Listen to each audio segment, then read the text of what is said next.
नमस्कार, अपन समाचार में स्वागत है। शुरू करी नेपाल में कोरोना के प्रसंग से। पिछला 24 घंटा में देश भर थप 28 कोरोना संक्रमित के जान गए। यही संगे नेपाल में कोरोना संक्रमण से जान गुमाने की संख्या 9,291 पहुंचल। देश भर थप 2,979 गोटे में कोरोना वायरस के संक्रमण पुष्टि भेल। 7,835 पीसीआर परीक्षण केला पर 2,077 आ 4,063 एंटीजन परीक्षण केला पर 902 गोटे में संक्रमण पुष्टि भेल। स्वास्थ्य तथा जनसंख्या मंत्रालय जनौलक। तहिना पिछला 24 घंटा में नेपाल में 1,333 गोटे संक्रमण मुक्त भेल। नेपाल में एखन 26,544 गोटे सक्रिय संक्रमित। 6,14,327 गोटे एखन धरि संक्रमण मुक्त भ चुकल। प्रदेश 2 में पिछला 24 घंटा में 7 कोरोना संक्रमित थपाल। स्वास्थ्य निर्देशनालय देने तथ्यांक अनुसार धनुषा में 2, महोत्तरी में 2, बारा में 2 आ सिरहा में 1 संक्रमित थपाल। यही संगे प्रदेश 2 में कोरोना के कुल संक्रमित संख्या 37,238 पहुंचल। तहिना 35,075 गोटे संक्रमण मुक्त भ चुकल। प्रदेश 2 में कोरोना से जान गुमावे वाला के संख्या 9 से 96 पहुंचल। प्रदेश 2 में एखन 1,021 सक्रिय संक्रमित। प्रदेश 2 प्रदेश सभा बैसार लगातार दोसर बेर स्थगित भेल।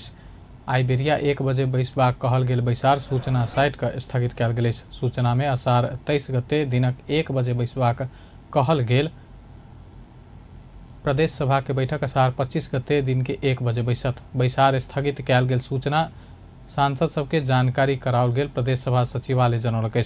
प्रदेश सरकारक विकास निर्माण और खर्चक भुगतानी असार 24 गते धरि मात्र हेबाक भेला से बैठक स्थगित करऽ पड़ल। प्रदेश सभा सचिवालय के सचिव रंजीत यादव जानकारी देलनि। प्रदेश 2 सरकार आम संचार प्राधिकरण आ प्रदेश मीडिया काउंसिल के सदस्य सब नियुक्त केलक। प्रदेश 2 सरकारक आंतरिक मामला तथा संचार मंत्रालय आम संचार प्राधिकरण सदस्य में सप्तरी के अमरेंद्र यादव आ बाराक प्रतिमा चौधरी के नियुक्त केलक। तहिना प्रदेश मीडिया काउंसिल के सदस्य में कैलाश दास, अर्जुन मंडल, रिंकू मिश्रा गायत्री आ वंदना झा के नियुक्त कयल गेल। प्रदेश सरकार लोक संचार प्रवर्तन बोर्ड के सदस्य सब तथा आम संचार प्राधिकरण, मीडिया काउंसिल आ लोक संचार प्रवर्तन बोर्ड के अध्यक्ष सबक नियुक्ति ऐसा पहिने ही क चुकल। प्राधिकरण, काउंसिल आ बोर्डक संपूर्ण पदाधिकारी के कार्यकाल 4 वर्ष रहबाक व्यवस्था प्रदेश सरकार इनमें।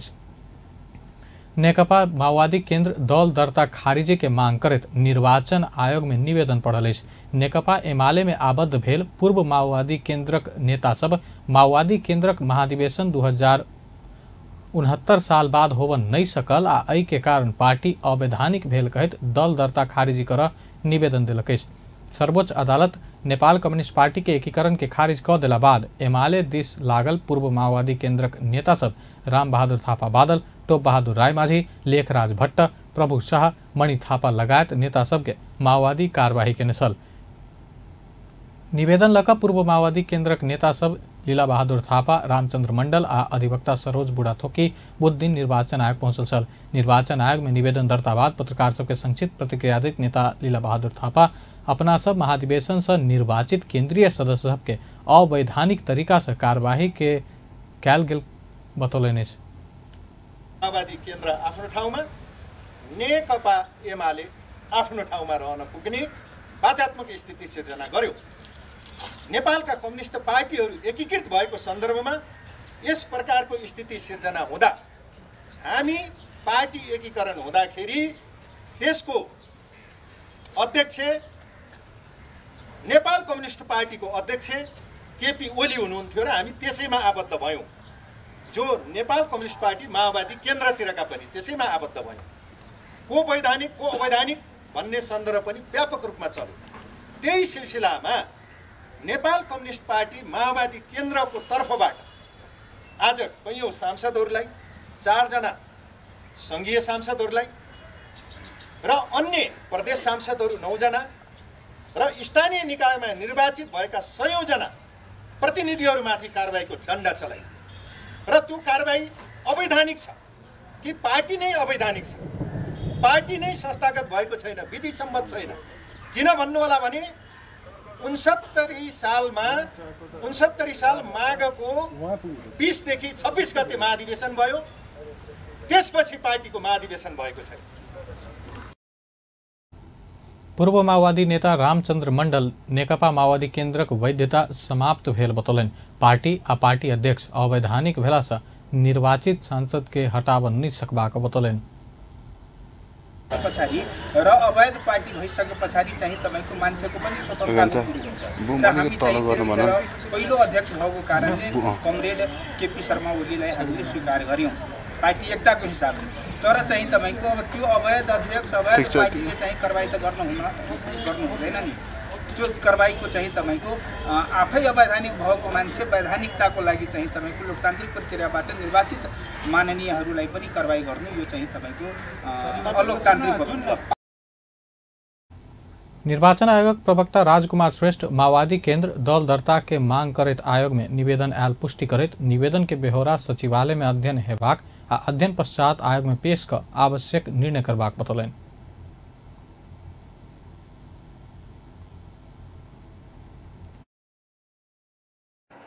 हैसियत चाहिँ नेपालको संविधान र राजनीतिक दल सम्बन्धी ऐन अनुसार चाहिँ हैसियत गुमिसकेको कारणले गर्दा दल दर्ता चाहिँ खारेजी गरी पाऊँ भन्ने निवेदन आयोगमा दर्ता भएको छ। निवेदनमा पेश भएको बेहोराको सन्दर्भमा सचिवालयमा अध्ययन हुन्छ र अध्ययन भइसकेपछि बेहोरा सहित आयोगमा पेश हुन्छ र आयोगले यस सन्दर्भमा केही निर्णय गर्छ।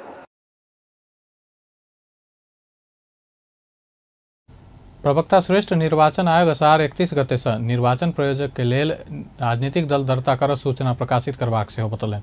सर्वोच्च अदालत के फैसला से अन्यथा नहीं केला पर निर्वाचन के कार्यक्रम संचालन कर निर्वाचन आयोग तैयारी अवस्था में रहल सेहो ओ स्पष्ट केलनि। नेकपा एमाले के विवाद समाधान कर गठित कार्यदल सदस्य सब पार्टी भीतर के विवाद समाधान हेबाक दिश में आगा बढ़ल बतौलक। बुध दिन अर्थ मंत्रालय में बैसल एमाले कार्यदलक बैठक बाद पार्टी भीतर के विवाद समाधान हेबाक दिश आगा बढ़ल नेता सब बतौलक। बैठक बाद संचारकर्मी सबके प्रतिक्रिया दैत नेकपा एमाले के प्रवक्ता तथा कार्यदल सदस्य प्रदीप गेवाली कार्यदल भीतर के परामर्श सकारात्मक निष्कर्ष दिश बढ़ल बतौलनि। एमाले विवाद के कायल धैर तह लगेबाक सेहो जानकारी देलनि। बैठक अझ पनि हामी बस्छौँ, सकारात्मक ढङ्गले छलफलहरू भएको छ। हामी निष्कर्ष उन्मुख छौँ। विस्तृत कुराहरू हामी यो सबै कुराहरू सकिएपछि यहाँहरूसँग जानकारी गराउने नै छौँ। कार्यदलका तर्फबाट नेताहरूसँग परामर्श गर्ने, उहाँहरूका भावनाहरू बुझ्ने कुराहरू पनि भइरहेको छ। कार्यदलभित्र चाहिँ हाम्रा छलफलहरू सकारात्मक र निष्कर्ष उन्मुख छन्। अहिले म तपाईँहरूलाई यति मात्रै भन्न सक्छु। हामी भोलि टुङ्ग्याउने गरी लाग्छौँ। अब कहिलेकाहीँ प्राविधिक कारणले ढिलो पनि हुन सक्ला। तहिना कार्यदल सदस्य सुभाष चंद्र नेमुआंग सेहो परामर्श सकारात्मक रूप से आगा बढ़ल प्रतिक्रिया दिलनि। ओ पार्टी एकता के लेल विभिन्न तह में भेल प्रयास सबके ध्यान रखैत पार्टी अध्यक्ष केपी ओली आ वरिष्ठ नेता माधव नेपाल संग सेहो परामर्श करैत कार्यदल निष्कर्ष में पहुँच लागल बतौलनि।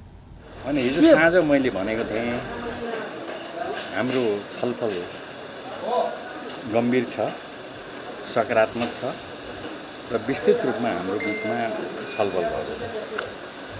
त्यसको आधारमा उभिएर केही तयारी गर्नको लागि हामीले हिजो आज बिहानै 8:30 बजे नै बस्ने भनेर उठेका थियौँ। तर त्यही तयारीको सिलसिलामा हामी 11:30 बजे मात्रै बस्ने भनेर फेरि समय पछाडि सर्यो। सर्दै जाँदा अहिले जे जति तयारीहरू भएका छन् त्यो तयारीहरू आज दिनभरि आवश्यक पर्छ भन्ने हामी टुङ्गोमा पुग्यौँ। हामी बस्यौँ, छलफल गऱ्यौँ, भएका तयारीहरूको बारेमा सुन्यौँ, जानकारी लियौँ। कार्यदल बैठक बाद संचारकर्मी के प्रतिक्रिया देत कार्यदल सदस्य गोकर्ण बिष्ट दुनू पक्ष बीच अविश्वास के कम भेल आ विश्वासक वातावरण निर्माण भेल प्रतिक्रिया देले। देखा परेका असहज परिस्थितिको सन्दर्भमा समस्याहरूको समाधान खोज्नको लागि अनौपचारिक रूपमा जुन प्रकारले प्रयत्न भएका थिए ती प्रयत्नहरूलाई अझ सार्थक परिणाममा पुर्याउनको लागि, सार्थक निष्कर्षमा पुर्याउनको लागि विगत 3 दिनदेखि कार्यदलले औपचारिक रूपमा काम सुरु गरेको छ। आज कार्यदलको तेस्रो बैठक सम्पन्न भएको छ। हामी तेस्रो बैठकसम्म आइपुग्दा जुन मुद्दाहरूमा विवाद देखा परेको थियो ती मुद्दाहरूमा समाधान खोज्ने सन्दर्भमा झन्डै निष्कर्षमा पुगिरहेका छौँ र एउटा छोटो अवधिमा हामीले समस्याहरूको समाधान गर्दै पार्टीलाई एकताबद्ध बनाउन सक्छौँ, सार्थक परिणाम प्राप्त गर्न सक्छौँ भन्ने कुरा। सोम दिनसँ नेकपा एमाले के कार्यदल सक्रिय रहल अछि। आजुक बैठक में बहुत बात में सहमति नजदीक पहुंचल कहत बृहस्पति दिनक बैठक अंतिम निष्कर्ष देबाक नेता सब दावी केलनि अछि। राष्ट्रीय सभा के बुध दिनक बैठक के शून्य समय में सदस्य सब समसामयिक आ क्षेत्रगत समस्या के विषय में सरकारक ध्यान आकर्षण करलक अछि। राष्ट्रीय सभा सदस्य अनीता देवकोटा अर्थमंत्री के बजट वक्तव्य पुस्तिका के 253 नंबर बुदा में दांग के लम्ही क्रिकेट मैदान के लिए बजट विनियोजन के कहल गेलो पर रकम विनियोजन नहीं कल गेल कहत अर्थमंत्री के ध्यान आकर्षण करौलनि। संगे दांगक निर्माणाधीन 4 लेन के सड़क समय में संपन्न नहीं भेला सँ स्थानीय के समस्या भेल कहत ओहि दिस संबंधित मंत्रालय के ध्यान आकर्षण कराल जबाक बतौलनि।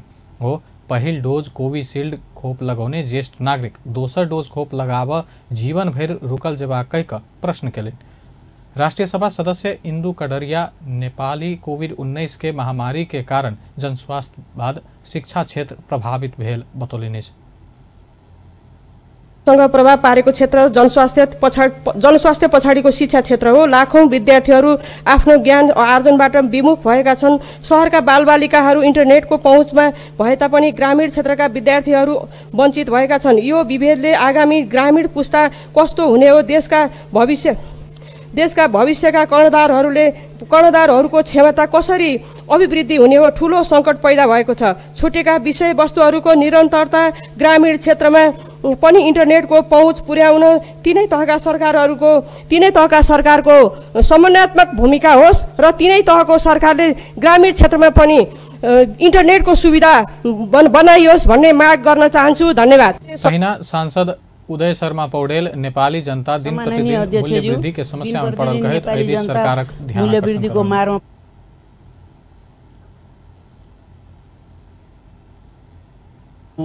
बढेको बढै छ। मूल्य वृद्धिको कारण साना र खुद्रा व्यापारी अनभिज्ञ छन्। गाडीको भाडा बढेकोले मूल्य वृद्धि भएको हो भन्ने जवाफ दिन्छन्।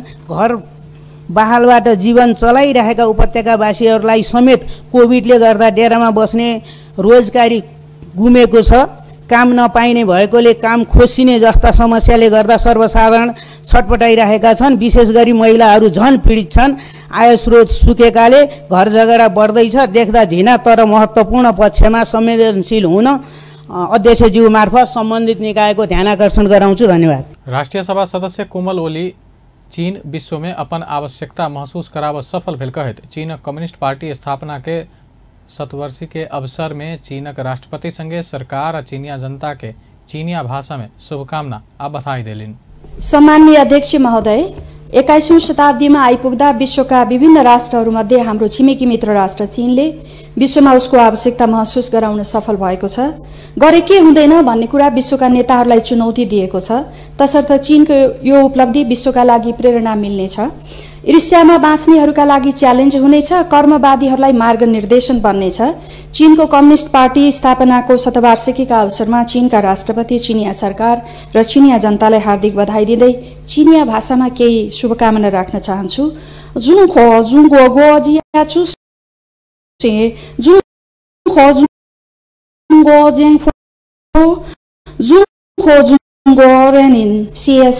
धन्यवाद। सांसद जगप्रसाद शर्मा अपांग सब के खोपक प्राथमिकता में राख सरकार के अनुरोध कलन। तहिना कम समय में बेर बेर ईंधन के मूल्य बढ़ल आई से जनता में समस्या पड़ल कहत एहि सरकार ध्यान आकर्षण करौलन। नेकपा एमाले के राष्ट्रीय सभा सदस्य खीमलाल भट्टराई राष्ट्रीय सभा में कॉस्मेटिक राजनीति नहीं कर आग्रह कलन। राष्ट्रीय सभा के बुध दिन बैसल बैठक के विशेष समय में एमाले के राष्ट्रीय सभा सदस्य बैठक में सरकारक काज के विरोध व समर्थन में अभिव्यक्ति देव सकबाक कहत मुदा कॉस्मेटिक राजनीति नहीं कर सबके ध्यान आकर्षण करौले। निर्णयहरू र निष्कर्षहरू नै जिम्मेवार हुन्छन्। विरोध वा समर्थन गरौँ, वैचारिक रूपमा यो मूलतः वैचारिक बहसको थलो हो। जहाँसम्म प्रतिनिधि सभाको विघटनको प्रश्न छ त्यसमा असंवैधानिक अलोकतान्त्रिक कदम चालियो, प्रतिगमन भयो, लोकतन्त्र गणतन्त्रमाथि धावा बोलियो जस्ता अनेकन लान्छना लगाइएको छ। जुन प्रतिनिधि सभाले, अध्यक्ष महोदय, जुन प्रतिनिधि सभाले कानुन बनाउन सक्दैन, जुन प्रतिनिधि सभाले भएको सरकारले काम गर्न दिँदैन, जुन प्रतिनिधि सभाले वैकल्पिक सरकार दिन सक्दैन भने त्यस्तो प्रतिनिधि सभाको औचित्य के हुन्छ, प्रयोजन के रहन्छ, प्रश्न उठ्दैन। र यस परिस्थितिमा प्रतिनिधि सभा विघटन हुनु असाध्यै लोकतान्त्रिक र संवैधानिक हुन जान्छ भन्ने मलाई लाग्छ।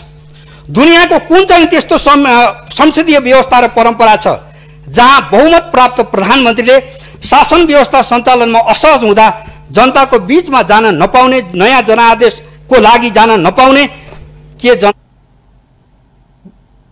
वर्तमान सरकार संविधान कार्यान्वयन में सफल रहल कहत ओ सरकारक कार्यवाही के बचाव कलन। ओ कानून बनाब नहीं सकवला आ सरकार के काज कर नहीं देवला प्रतिनिधि सभा विघटन भेनाई लोकतांत्रिक रहल टिप्पणी कलन।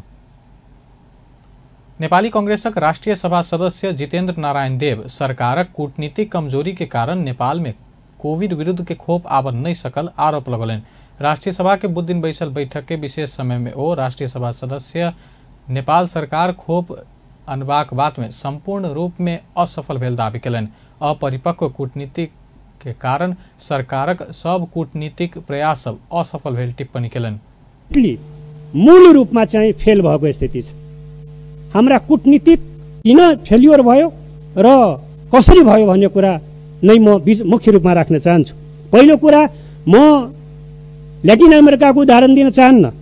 भर्खरै फाइजरसँग र मोडर्नासँग युएस गभर्मेन्टले संयुक्त राज्य अमेरिकाको सरकारको सहजीकरणमा मोडर्ना र फाइजर कम्पनीले होन्डुरस र पेरुलाई 25 लाख डोज भ्याक्सिन पठायो। तर म त्यो उदाहरण ओ वर्तमान सरकार कमीशन एजेंट सबक घेरा में पड़ल दावी कलन। कमीशन के बात नहीं मिलला कारण कोविशील्ड खोप आब नहीं सकल दावी कलन। सरकारक गलत नीति के कारण परराष्ट्र मंत्रालय काज कर नहीं सकला से डिप्लोमेटिक डीलिंग फेलियर भेल जिक्र कलन। नेपाल वायु सेवा निगम के कर्मचारी सब निगम के निजीकरण करबाक निर्णय फिर्ता नहीं हो बधेर आंदोलन जारी रहबाक चेतावनी दिलक। बुध दिन नेपाल वायु सेवा निगम संयुक्त ट्रेड यूनियन पत्रकार सम्मेलन करते निगम के निजीकरण करबाक निर्णय फिर्ता नहीं हो बधेर अपन सबक आंदोलन जारी रहत बतौलक। तहिना ट्रेड यूनियन नेपाल वायु सेवा निगम के महाप्रबंधक डिम प्रकाश पौडेल राजीनामा से हो मांग कलक।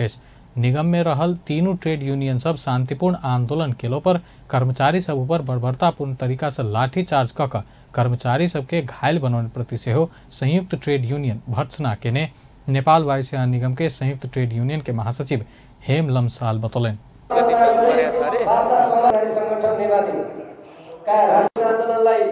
तपाईले दिग्भ्रमित पार्दै हुनुहुन्छ। हामी किमार्थ छैन त्यति जेलसम्म हाम्रो आन्दोलन जारी रहनेछ। प्रकाश पौडेलले सरकारमा रहनुसँग छलफलले नगरी यस्तो एकल निर्णयको विरुद्ध निगममा क्रियाशील तिनैवटा ट्रेड युनियनले संयुक्त रूपमा गरेको शान्तिपूर्ण विरोधका कार्यक्रमहरूमा अकस्मात प्रहरी प्रशासनको प्रयोग गरी आफ्नो कार्यकर्तालाई ढाकछोप गर्न निगम पूर्ण रूपमा तालाबन्दी वार्ता समाज र सरकारको माध्यमले छोडेर प्रहरी गभर्नमेन्टको कर्मचारीमाथि बलवन्तपूर्ण ढङ्गले लाठीचार्ज गर्यो।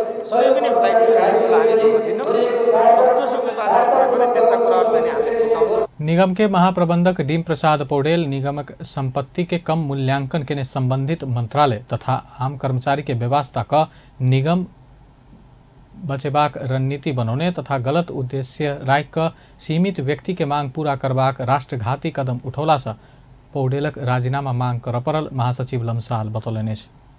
Nepal China trade and industrial association Dolakha प्रहरी के विपद प्रतिकार्य के लेल आवश्यक सामग्री सब हस्तांतरण कलक। एसोसिएशन बुध दिन विपद प्रतिकार्य तथा व्यवस्थापन के लेल आवश्यक सामग्री सब life jacket, trekking bag, raincoat, gumboot, कोदायर, त्रिपाल, डोरी लगायत सामग्री सब हस्तांतरण कलक। Nepal China trade and industrial association के अध्यक्ष अंजू पौडेल दोलखा जिला में अई वर्ष एखन विपद नहीं आयल आ एला पर व्यवस्थापन के लिए पूर्व तैयारी स्वरूप सामग्री दिल गेल बतौलन। व्यापार गर्दाखेरि अलिकति पक्को सर्टेन अमाउन्टहरू छुटाएर यसरी सामाजिक कार्यको लागि छुटाउँछु। त्यसमा अब हाम्रो सहयोगी साथीहरू सबैको साथ हुन्छ। स्पेसल हाम्रो सोभिजीको पनि हेल्प छ। मेरो अरू व्यापारी साथीहरू सबै मिलेर गरिरहेको छ। यसरी गर्दा चाहिँ एकदम आनन्द लाग्छ, खुसी लाग्छ। किनभने अगाडिदेखि नै हजुर हामी अहिले त्यहाँ विपद परेको छैन, पछि परिसकेपछि गर्दा फेरि भन्दा अगाडिदेखि नै हामी सजग भएर बस्न अलिकति राम्रो हुन्छ भनेर अगाडिदेखि नै हामीले त्यहाँ 10 लाख रुपया बराबर के सामग्री हस्तांतरण कल गेल। Nepal China trade and industrial association के अध्यक्ष पौडेल जानकारी दिलेन। एसोसिएशन नेपाल में आवश्यक विभिन्न आपातकालीन अवस्था में सहयोग करत आयल तथा ई सहयोग से निरंतर के प्रक्रिया रहत बतौलने।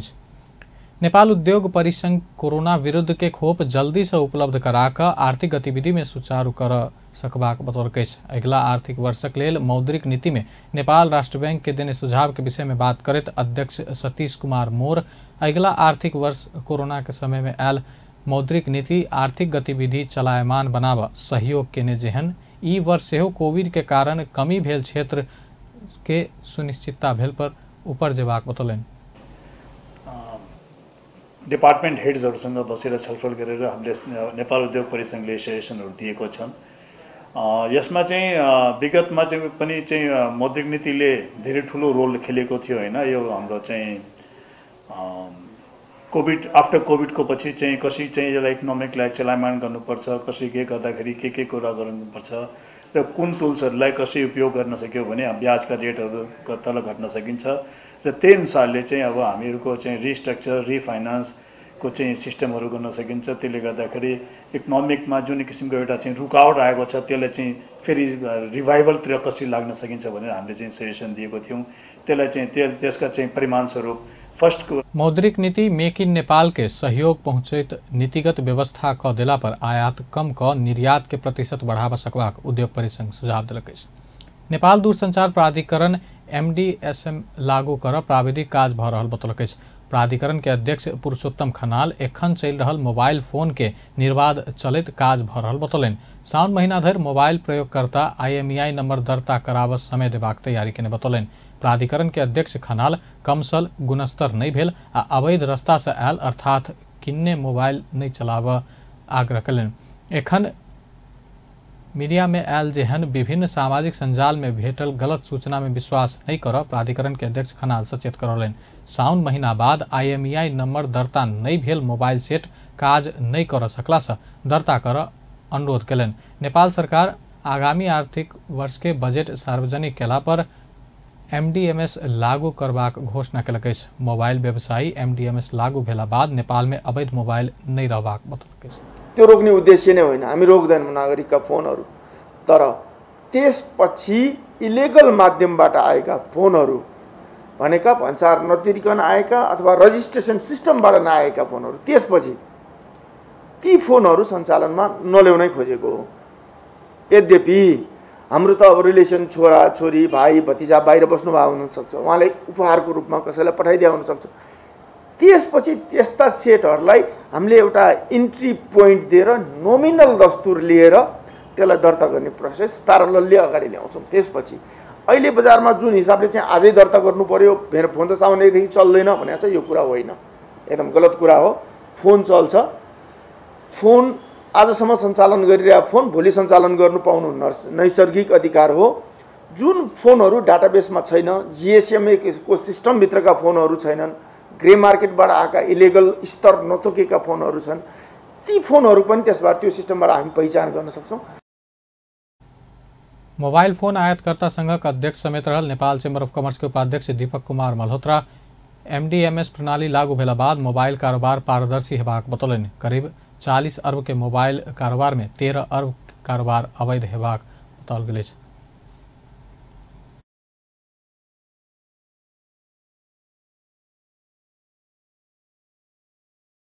भन्ने कुरा भयो, साथसाथै मोबाइल फोनमा 5% एक्साइज ड्युटी पनि लगाइदिनु भयो। त्यो कुरा चाहिँ हामीले बुझ्नै सकेनौँ, किनभने एउटा सरकारले प्रोटेक्सन दिएको, चोरी पैठारी रोक्न प्रोटेक्टेड आइटम हो। त्यसमा कुनै कारणले राज्यको नीतिले गर्दाखेरि त्यो प्रोटेक्सन दिन सकेन, त्यसलाई हामी माने। त्यसमा किन 5% एक्साइज लगाइयो, झन् त्यसलाई किन त्यसरी मतलब भनौँ एउटा ग्याप बढाइयो। तर आश्वासन हामीलाई त्यति बेला के दियो भने 2-3 महिनाभित्रमा यो एमडिएमएस लागू हुन्छ, त्यसले गर्दाखेरि तपाईँहरूलाई गाह्रो भनेको 2-3 महिना मात्रै हो भन्ने कुरा गरेपछि अब के भन्ने। अब हामीले त्यसपछि भ्याट फिर्तालाई त हामीले विरोध गरेनौँ, तर यो 5% तपाईँले हटाउनै पर्छ। जुन दिन तपाईँहरूले एमडिएमएस लागू गर्नुहुन्छ त्यो दिनदेखि चाहिँ नि अनि त्यसपछि एक्साइज लगाउनुहोस् के लाउनुहोस्, किनभने 240% भङ्सा तिरेर पनि गाडी पनि आज लिगल मात्र किन्छ नि, त्यसको अरू सिस्टमबाट किन्नै पाउँदैन। त्यस्तै गरी मोबाइल फोनमा एमडिएमएस लागू भयो भने चोरी पैठारीको मोबाइल फोन एक्टिभेटै हुँदैन, मतलब जसरी भए पनि त्यो लिगली इम्पोर्टेड फोनै किन्नुपर्छ भन्ने कुरा गरेँ। तर त्यसपछि त्यो एक्साइज पनि फिर्ता भएन, एमडिएमएस पनि लागू भएन र बजारमा झन्डै 40% मोबाइल फोन चोरी पैठारी सुरु भयो र हाम्रो यति स्मुथली एउटा राम्रो व्यवसाय चलिरहेको थियो। 2 पैसा लगानी गरेर 2 पैसा कमाउनलाई हो नि, होइन? तहिना उपहार में आयल फोन के दर्ता कर पहिने भन्सार के प्रक्रिया पूरा क मात्रे चल देव के व्यवस्था मिलाव सुझाव दिल गेल। अध्यक्ष मल्होत्रा बतौलन एमडीएमएस लागू भेला बाद मोबाइल फोन आयातकर्ता आयात कर के संपूर्ण मोबाइल फोन के IMEI नंबर दूरसंचार प्राधिकरण में दर्ता क मात्र बिक्री वितरण करब। अब अंतर्राष्ट्रीय समाचार।